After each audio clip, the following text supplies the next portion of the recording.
Olá, doutores! Como é que vocês estão? Como é que estão de final de semana? Muito bem-vindos! Mais uma live e hoje nós vamos continuar o nosso processo de capacitação de advogados por meio de lives aqui no Instagram. E hoje nós vamos receber a doutora Daniele Alves. A doutora Daniele Alves já chegou aqui agora. Doutora Daniele é advogada, ela é consultora em gestão jurídica, ela é pela Radar, inclusive, que é uma franquia, que é uma consultoria já, como é que eu posso dizer, consolidada, bastante consolidada. Ela é presidente da comissão de... Peraí, tô pegando aqui o currículo dela.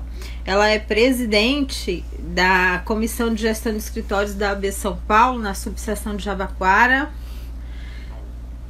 E nossa pauta de hoje são técnicas e ferramentas para o aumento da produtividade do seu escritório. E eu quero dar uma boa tarde a todos, muito bem-vindos. Tudo bom, Dani? Tudo bem? Oi, de Dani.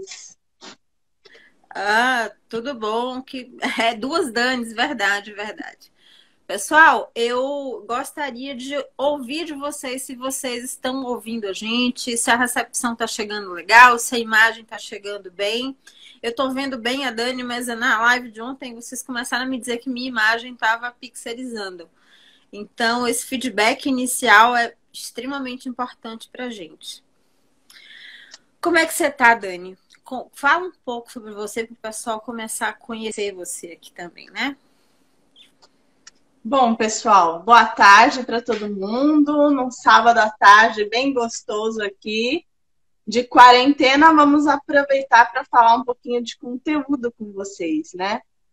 Eu sou advogada, sou consultora em gestão jurídica e eu costumo prestar consultorias auxiliando os escritórios e departamentos jurídicos a estruturar a sua equipe, estruturar as suas rotinas de trabalho. E hoje nós vamos trazer um pouquinho dessa experiência para vocês. Perfeito. Como a gente é direto faca na caveira, viu, Dani? A gente não é de enrolar muito. Eu quero saber de vocês, especificamente,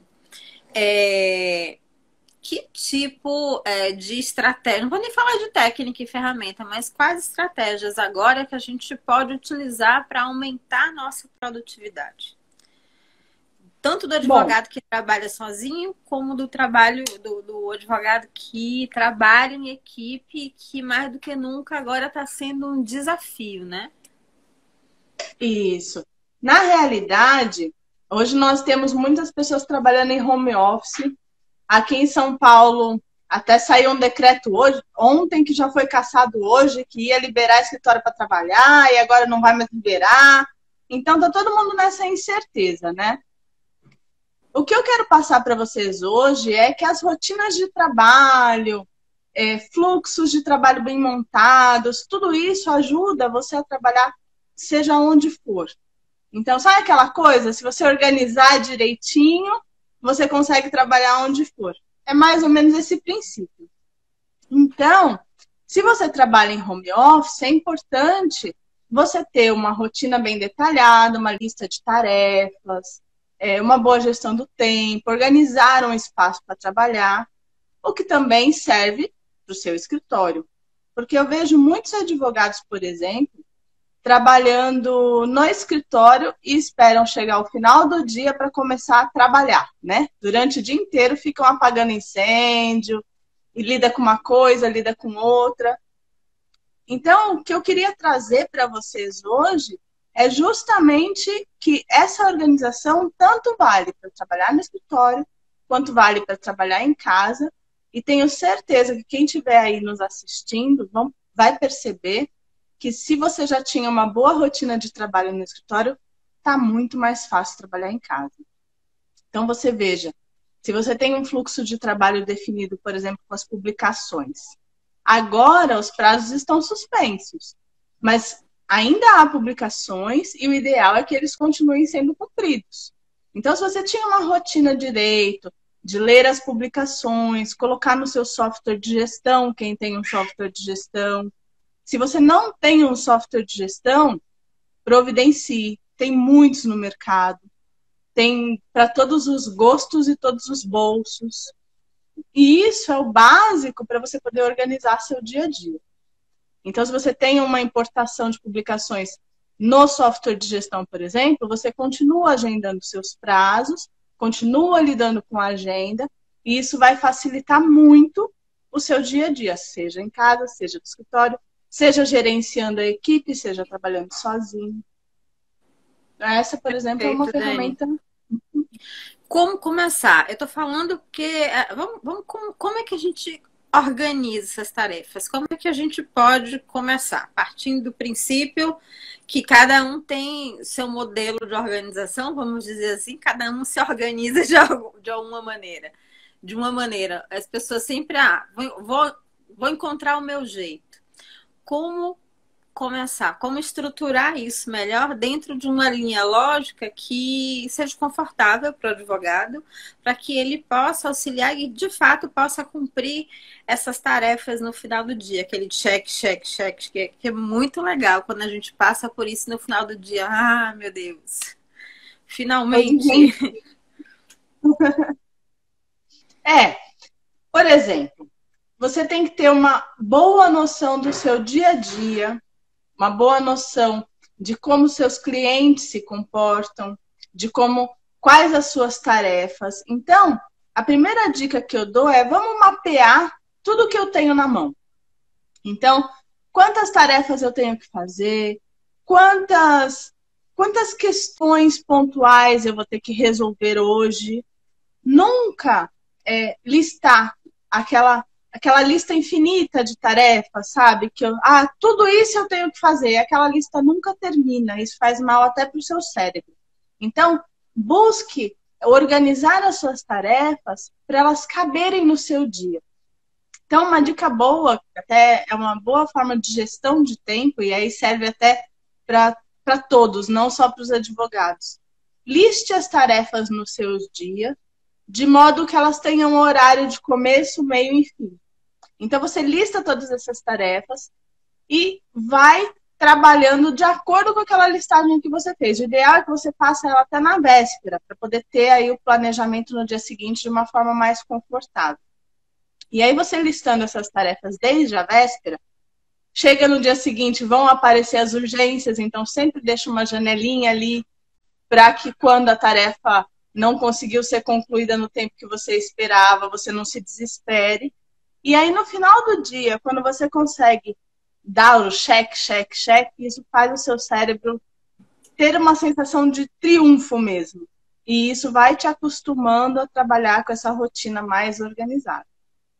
Como lidar com a ansiedade, Dani? Eu tô falando de ansiedade que a gente tá falando do check, mas por mim, eu sou uma pessoa ansiosa que eu já durmo pensando no amanhã.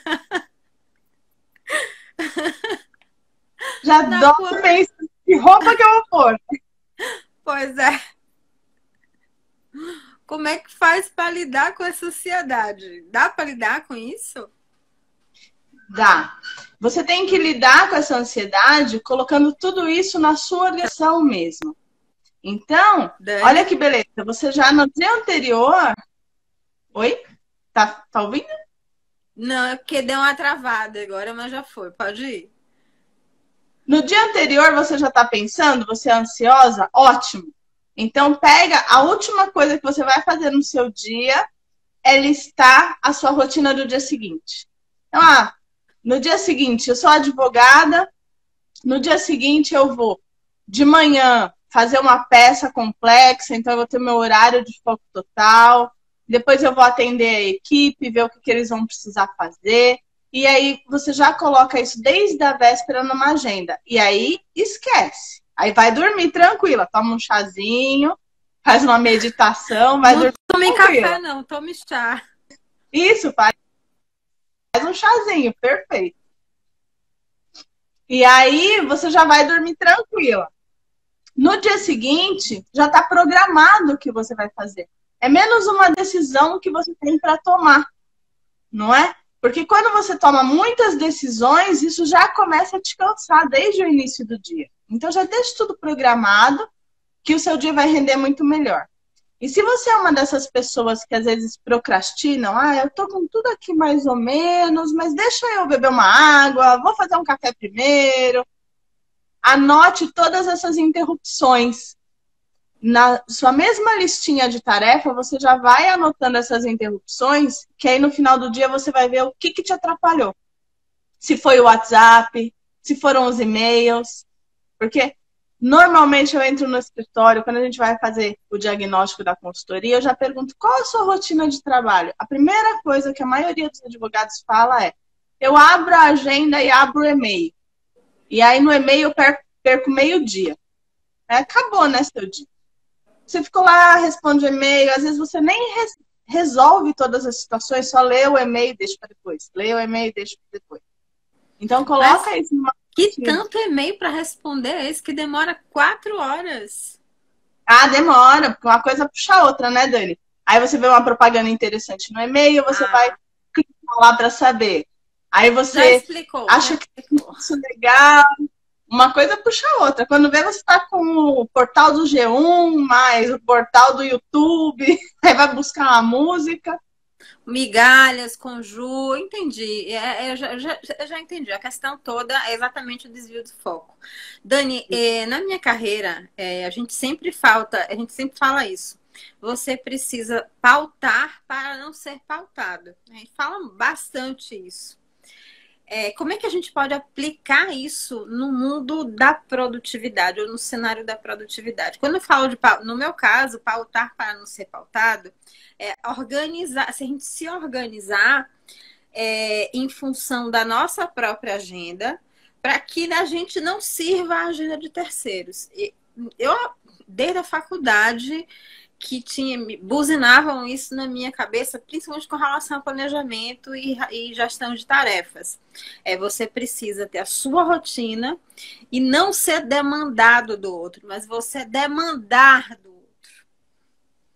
E isso era todas as assessorias que eu fazia, para esperar não o cliente me demandar, mas eu demandar dele o tempo todo. Como é que a gente pode trazer isso para o advogado, sobretudo com relação ao cenário de produtividade? Uma coisa que eu escuto muito, Dani, é o seguinte: eu tenho até a minha rotina organizada, quero fazer meus prazos, mas aí o cliente liga, o cliente interrompe, ou chega para uma reunião que não estava marcada. Eu faço muitos atendimentos durante o dia, então a hora que chega cliente eu tenho que atender. Então, isso que você falou é muito pertinente. Tenha uma agenda e um horário para esses atendimentos. A mesma coisa quando você trabalha com uma equipe. Isso é muito comum entre gestores jurídicos, que tem uma equipe para atender, e aí o tempo todo alguém bate na porta, ou entra na sala, ou incomoda na mesa, porque as pessoas têm as suas urgências. Então, assim, se você não tiver nenhuma urgência, né, a urgência dos outros vai te abocanhar. Então, separe horários. Então, eu vou, por exemplo, atender a minha equipe das 11 ao meio-dia. É muito estratégico separar os horários próximos à hora do almoço ou próximos à hora de ir embora, porque isso faz com que a pessoa tenha um horário para terminar. Então, eu sempre dou essa dica para os escritórios: marque o horário de atendimento com a equipe das 11 ao meio-dia. Quem se atrasar vai ser uma coisa assim, no máximo até meio-dia e meia. Porque se você marcar às 9 da manhã, vou atender a equipe a partir das 9. Você vai acabar atendendo até a hora do almoço. Então, separe esses horários mais estratégicos para fazer o atendimento. E acostume a sua equipe, por exemplo, ou os clientes, a buscarem a solução das dúvidas deles nesses horários também. Porque isso vai fazer com que eles também ganhem tempo. Não fiquem o tempo todo querendo falar com você, aí você está às vezes numa ligação, a pessoa fica lá esperando, ela já sabe o horário de atendimento. E aí esse horário que seja respeitado, também não interrompa para fazer outras coisas. E assim você vai organizando o seu dia e o dos outros você organizando de acordo com a sua agenda, com a sua disponibilidade. Perfeito, Dani. Fala um pouquinho sobre ferramentas. Ferramentas para que a gente possa ganhar produtividade. Não está errado, não, né? Ter produtividade, ganhar eficiência, que eu acho que é bem por aí, né? Isso. A gente tem todas essas técnicas de gestão de tempo que a gente pode trabalhar individualmente. E como escritório, e aí eu posso falar tanto para escritórios pequenos, médios, grandes, micro, tenho 3 ferramentas que costumam ampliar muito a produtividade, que é o software de gestão, a controladoria jurídica e o manual de procedimentos. Por quê? Porque essas 3 ferramentas juntas, elas fazem com que você tenha tudo na sua mão. Então, assim, o software de gestão, ele vai servir para quê? Para você colocar lá todos os seus processos ou todas as consultas, se o seu escritório for mais consultivo. Colocar lá tudo que acontece no seu escritório. Então, todos os andamentos você vai inserir no software, todas as consultas dadas você vai inserir no software. A controladoria, ela vai servir tanto para o back-office das suas atividades, fazer guia, ler publicação, anotar prazo, etc. Tudo que é administrativo ligado ao jurídico. E, além disso, ela vai servir para controlar esse software de gestão.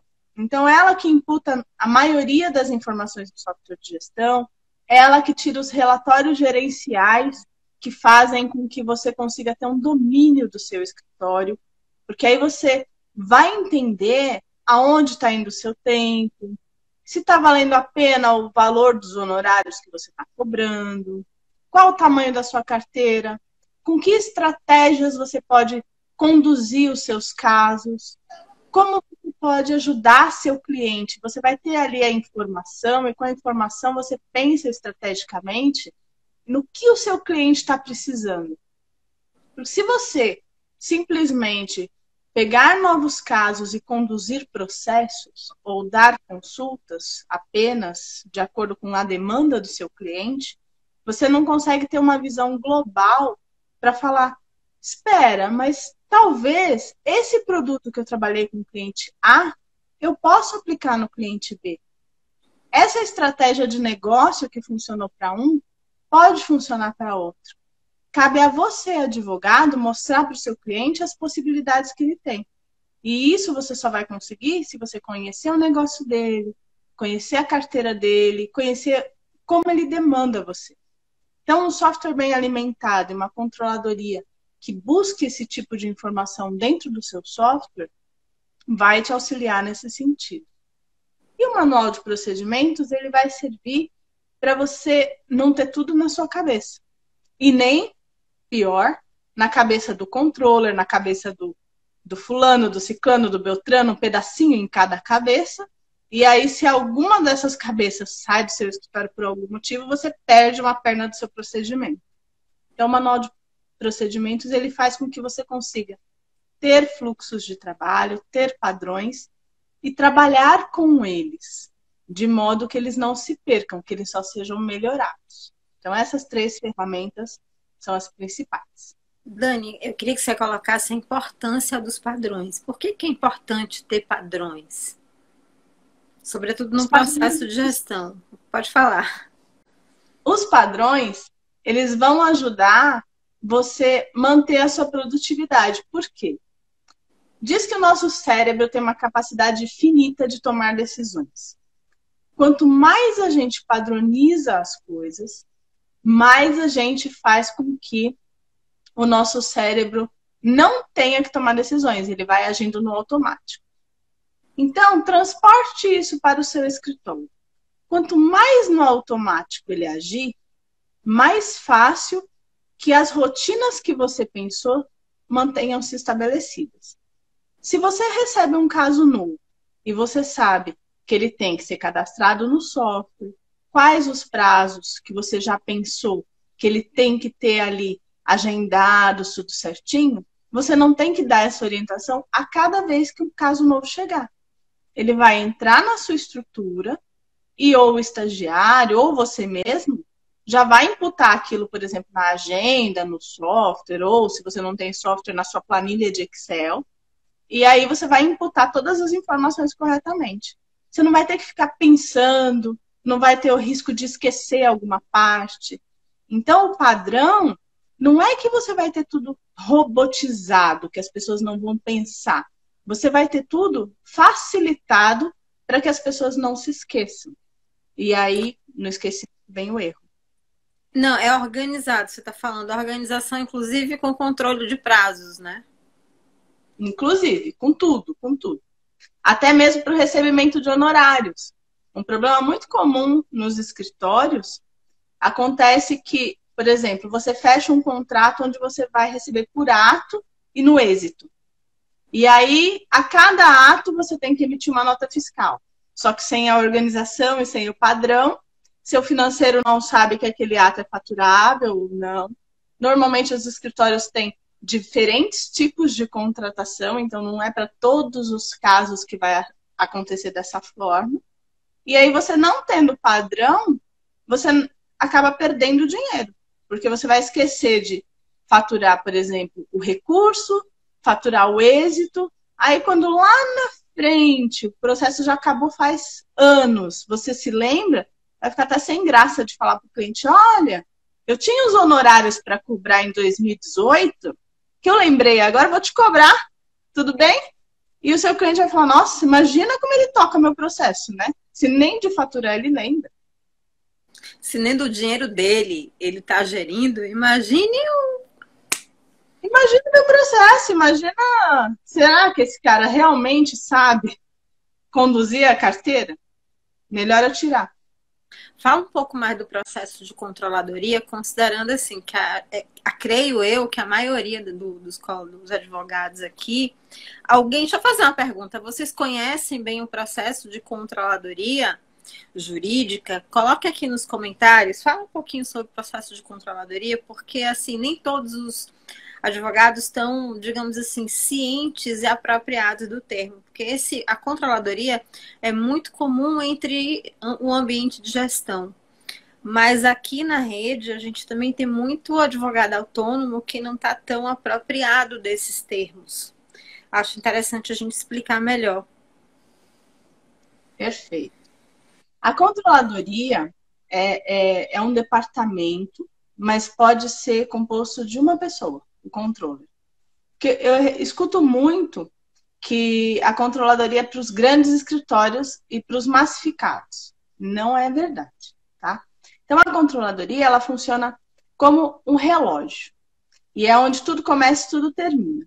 Então, ela vai ditar o ritmo do escritório, porque na controladoria nós vamos ter, por exemplo, todos os cadastros dos novos casos. Então, todos os casos novos entram via controladoria, que vai seguir o padrão, o procedimento, para que aquele caso chegue na mão do advogado preparado para a defesa, por exemplo. Então, ela vai gerir aqueles prazos, ela vai trabalhar com aquele cadastro, vai verificar a forma de faturamento, vai informar para o financeiro, vai fazer toda essa ponte. E aí você pode me perguntar, tá, mas então a controladoria é realmente um departamento para grandes escritórios, porque nem todo mundo tem um financeiro, nem todo mundo tem um RH, né? Não. Ela pode fazer esse papel híbrido. Já vi casos de advogados que trabalham sozinhos e aí meio-dia ele fica como se fosse um controller e meio-dia ele fica como se fosse o advogado mesmo do escritório. Justamente porque na controladoria a gente separa essas funções administrativas. E aí a gente tem todos os agendamentos, seja de casos novos, de publicações, de retorno a clientes, retorno a consultas, fazer as guias, mandar para cliente, ou a confecção das guias para os clientes, ou a confecção das guias para o próprio escritório pagar. Gestão da informação que tem no software de gestão, ou se numa planilha de Excel, como montar de uma forma que você consiga ter uma leitura do seu escritório, né? Quantos casos eu tenho, em que fase eles estão, se estão mais em grau de recurso, cumprimento de sentença, grau inicial. Se, por exemplo, eu vou receber uma carteira de processos subestabelecidos de, sei lá, 500 processos que vão entrar para a minha estrutura. Se eu não tenho o menor controle, a menor gestão, se eu não tenho uma controladoria que me auxilie nisso, eu posso ficar perdida pensando, puxa, mas para cuidar de 500 processos, quantos advogados eu vou contratar? Será que eu preciso contratar mais? Mais quantos? Se você tem a controladoria, você consegue mapear essa carteira para saber em que graus elas estão, se inicial, se recurso, se cumprimento de sentença, para saber o quanto de prazos elas vão demandar, quanto de publicações média ela vai demandar e quantas pessoas eu vou precisar para cuidar disso. Em contrapartida, eu posso fazer um balanço com o que eu hoje tenho no escritório e decidir se eu preciso ou não de mais colaboradores. Então, a controladoria ela vai te ajudar em toda essa gestão. É ganho de eficiência, né? Exatamente. E você tira da mão dos advogados todo esse trabalho que é burocrático, mas precisa ser feito. Porque se você tem um advogado que, além de pensar nas teses, além de fazer os prazos, além de ir para as audiências, ele também tem que ler publicação, agendar todos os prazos, fazer as guias, fazer os protocolos. Tudo isso, você vai ter um advogado trabalhando 40% do tempo dele no técnico jurídico e 60% do tempo dele no burocrático.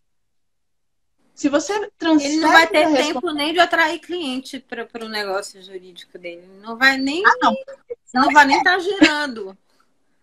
Prospecção esquece, né? Porque aí isso é a última coisa que ele vai pensar. Sabe que quando eu entro num escritório para fazer consultoria, eu escuto isso, eu falo. Às vezes eles falam, tenho cliente que está querendo me contratar, mas eu tenho medo de pegar. Porque se eu pegar, eu não vou dar conta.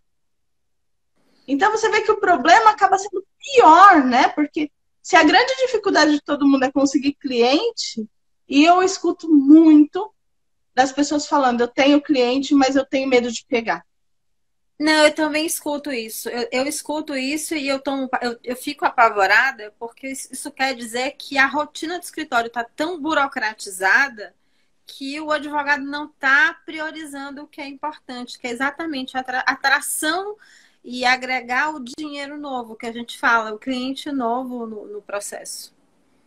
Então, ele está realmente mergulhado em tarefa burocrática, em vez de ganhar eficiência e cuidar do que é importante, ele está escorregando e não indo para lugar nenhum. Ele está estagnado, essa é a grande questão. E não é por falta de cliente, o que é pior ainda. Pois é. Aí você fala, nossa, o mercado jurídico está ruim, você não consegue ganhar dinheiro. Não, até consigo, mas como eu não dou conta, então eu acho melhor não ganhar.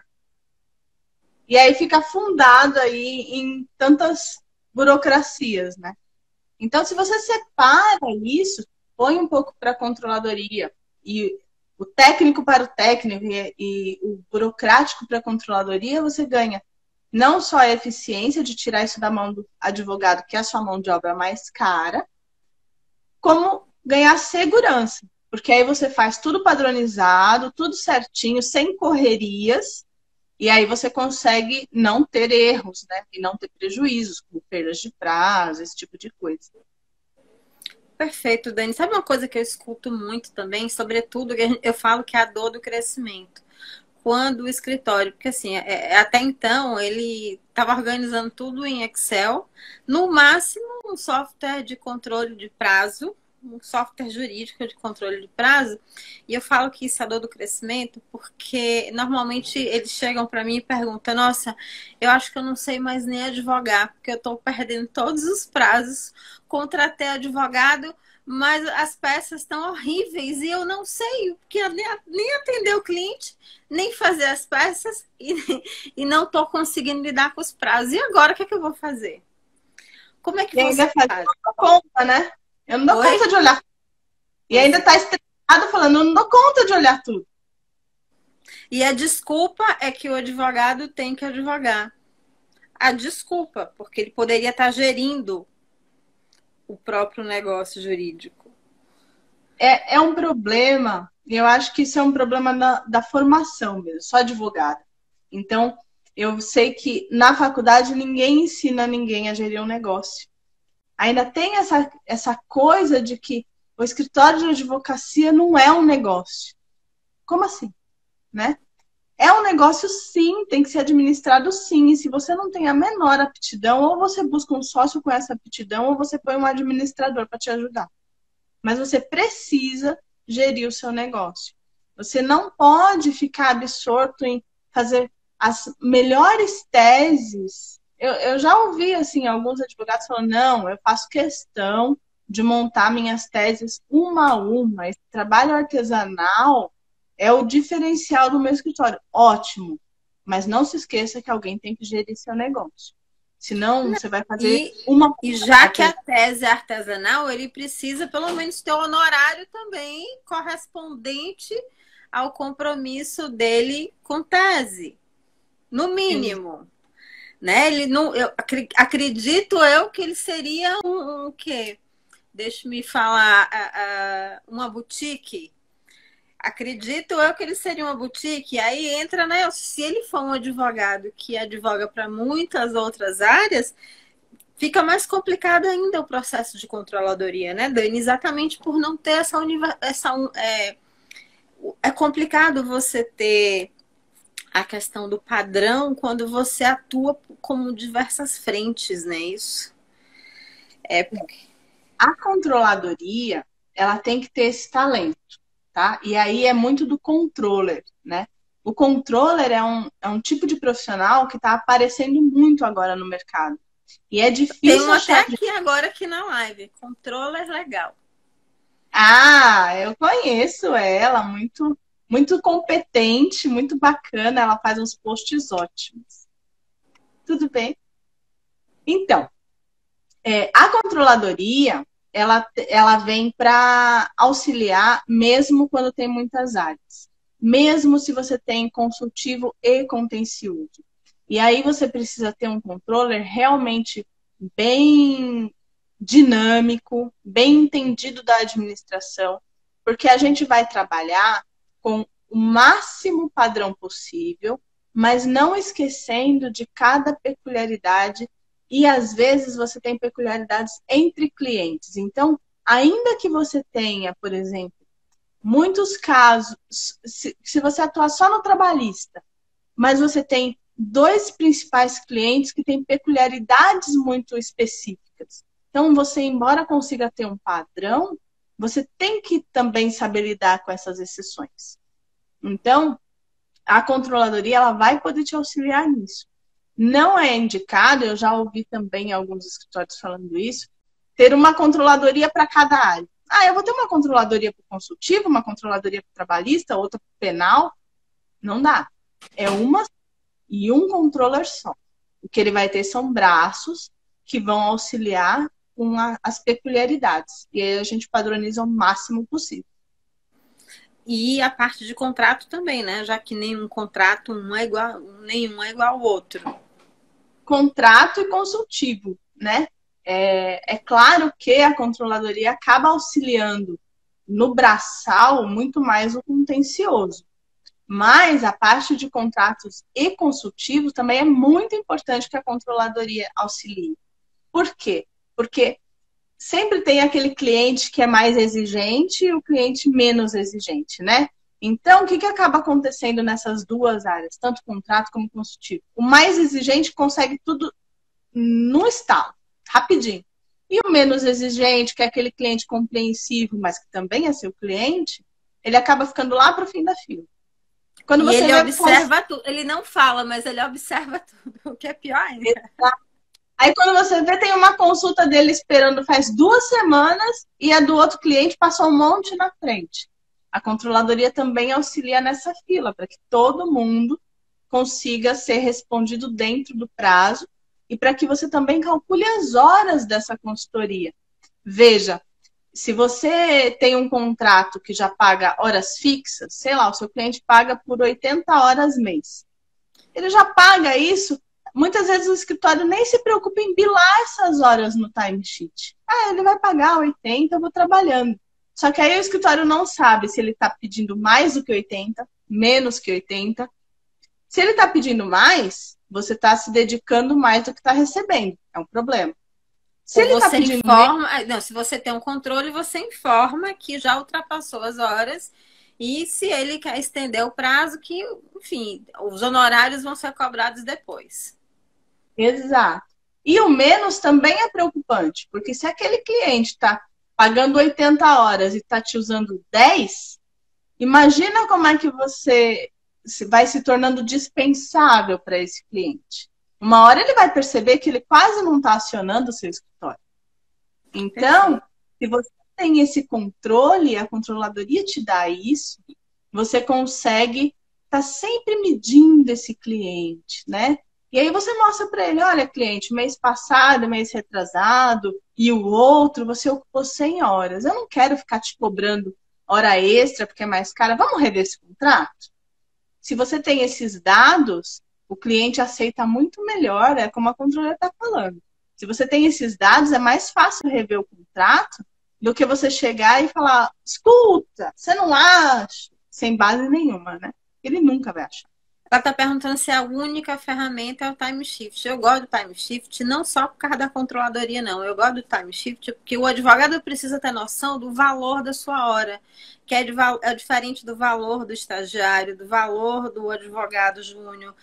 Eu gosto do time shift por conta da, digamos assim, como instrumento, como uma ferramenta, inclusive não de controle de custos, sabe? Já que a principal mão de obra no escritório digamos assim, bunda, cadeira, hora, basicamente isso.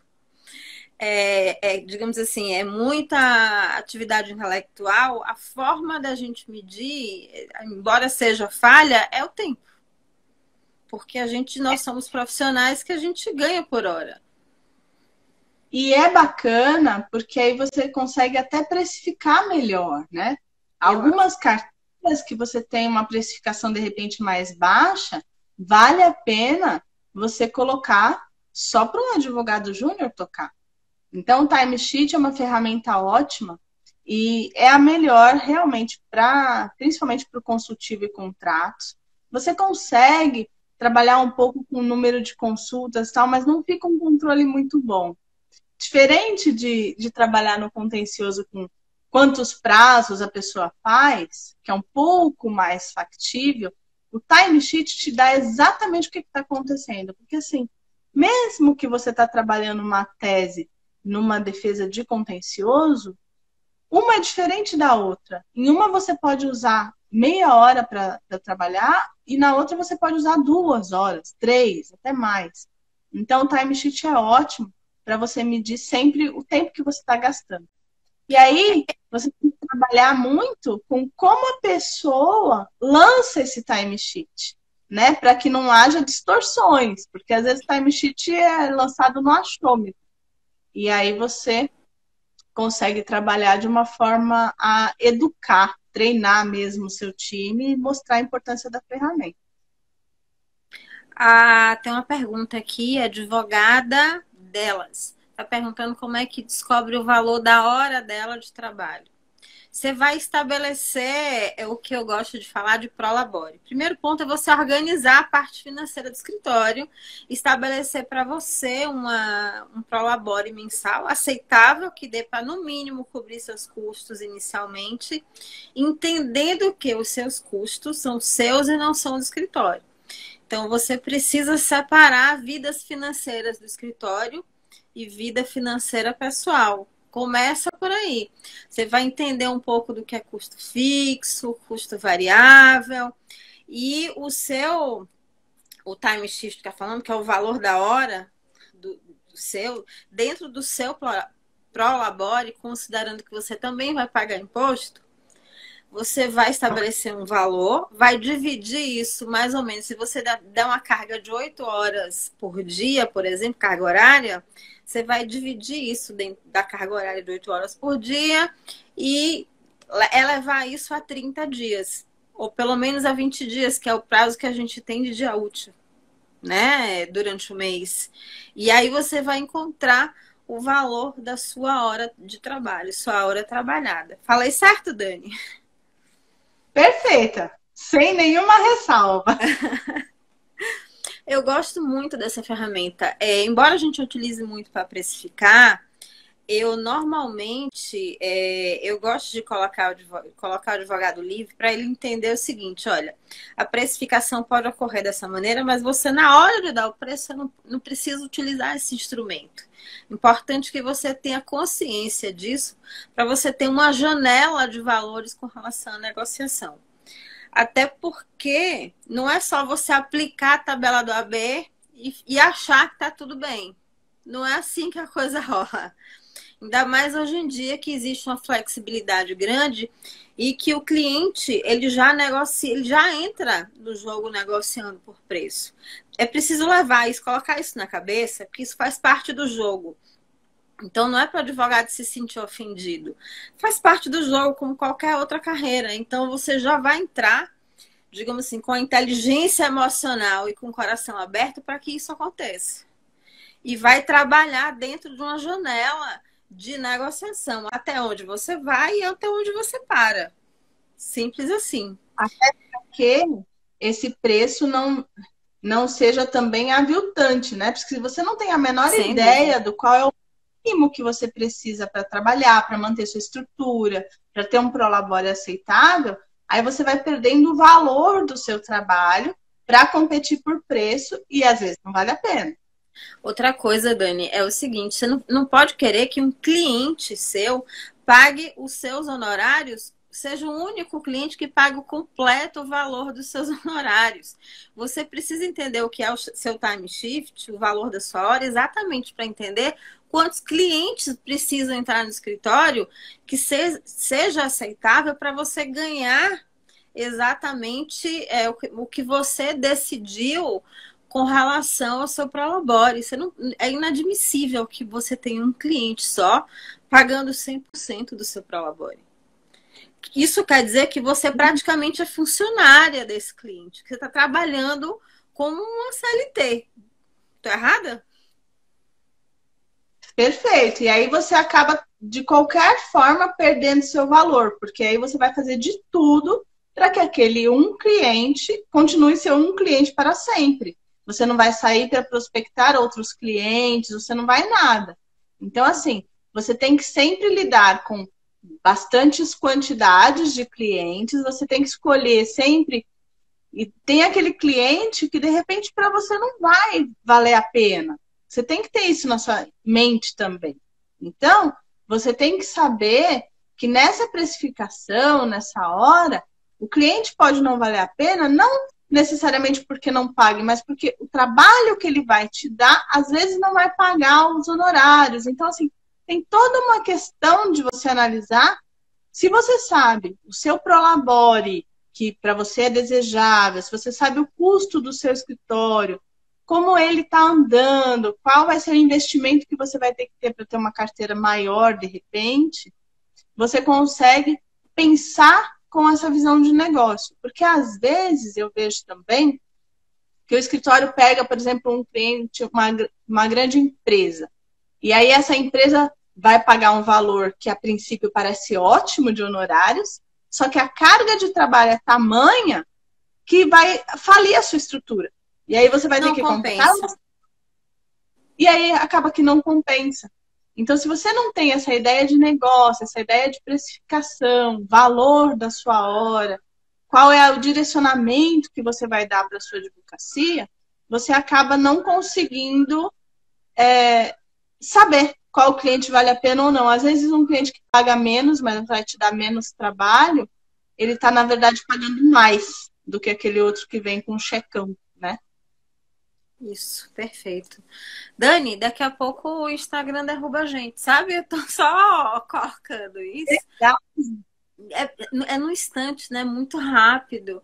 Então, vamos responder a pergunta e depois a gente encaminha para as despedidas, né? As palavras finais.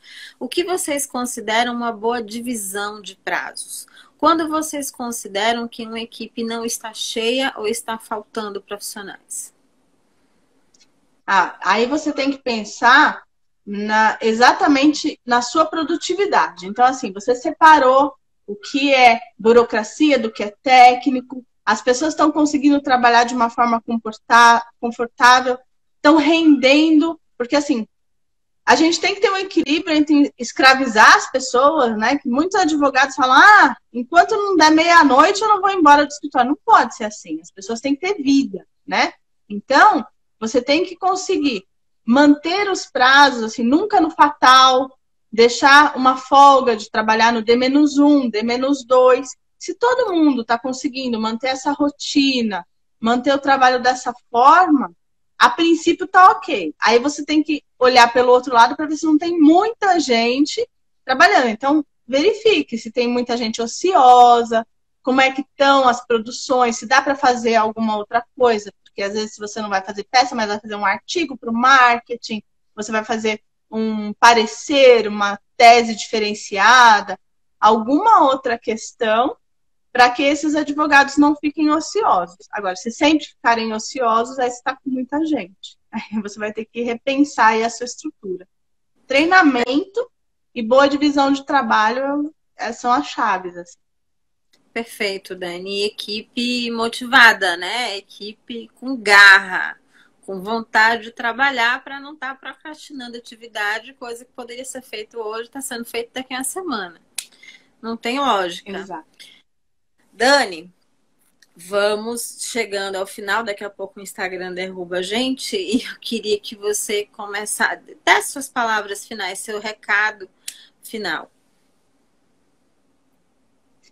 Bom, pessoal, o que eu quero trazer para vocês é que vejam essa questão de home office, de como uma oportunidade. Antes de você falar, eu quero te pedir uma coisa. Na sua despedida, eu acho, porque aqui tem muito advogado autônomo na live também. Eu acho interessante você trazer uma questão, dentro das suas palavras, sobre a implantação da gestão jurídica, mesmo para quem é autônomo. Olha a responsabilidade. Cortou um pouquinho. A gestão a gestão jurídica, mesmo para o advogado autônomo. Ótimo. O advogado, a gestão jurídica nada mais é que usar ferramentas de administração de empresas no jurídico, tá? Então, buscar sempre trabalhar com indicadores, relatórios gerenciais, formas de enxergar o seu negócio. Não prazo a prazo, trabalho a trabalho, mas enxergar o todo.